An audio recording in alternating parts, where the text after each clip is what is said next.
David McLeod here, your life mastery coach, creator of the Magic of I Am, and host of the Daily Affirmation program. Welcome to this week's video presentation. A lot of people believe that reality is something that exists outside of ourselves, something over which we have very little control. And of course, to the ego mind, that seems like a very logical and sensible way of dealing with things.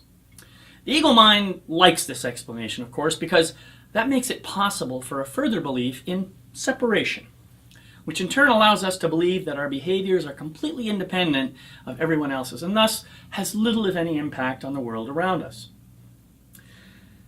But isn't it strange that those very same ego minds don't seem to have any trouble abdicating responsibility and blaming others for what happens to us? Reality isn't easily explained, I don't think. Spiritual masters have been telling us for thousands of years that there is much more to our reality than we can possibly imagine. And even Albert Einstein, a master of observation and logical conclusion, jumped onto the bandwagon when he famously said, reality is merely an illusion, albeit a very persistent one. And science seems to agree with that perspective. Consider, for example, that brain scientists have been able to demonstrate pretty conclusively that if synaptic activity is triggered in an appropriate way, a person's brain cannot tell the difference between an imagined experience and a real one. Sports psychologists have taken great advantage of this information to help athletes improve their physical performance by having them first imagine the improvement in their minds.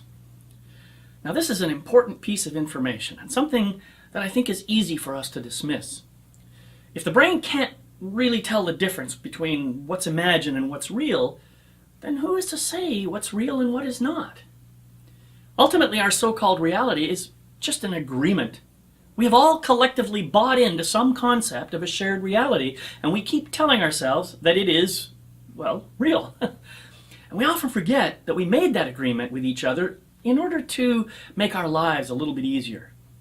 But the truth is, everything could be just 100% imagination, which of course means we're just making it up as we go along. And that's another eye-opening thought. If reality is just an illusion, a figment of your imagination, as Einstein suggests, well, then you have full control over how your illusion shapes up. You can decide what your reality looks like. Do you think you could have fun creating a reality that appeals to you? Imagine how adventurous your life could be.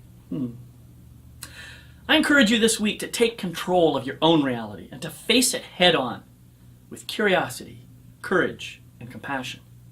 And may your creation fully express you and fulfill you. Blessings on your continuing journey.